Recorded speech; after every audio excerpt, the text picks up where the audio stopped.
বাংলাদেশের ইলেকশনই হতে দেবে না। এর পরের যেটা ষড়যন্ত্র সেটা হচ্ছে ইলেকশনই হতে দেবে না, তবে দেবে।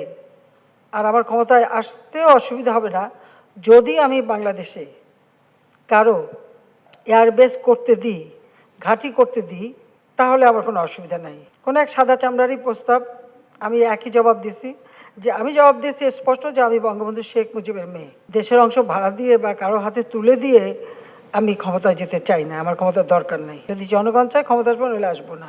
ওই অবস্থায় কিন্তু আমি চ্যালেঞ্জ দিয়ে ছেড়ে দিলাম। তো চক্রান্ত এখনও আছে।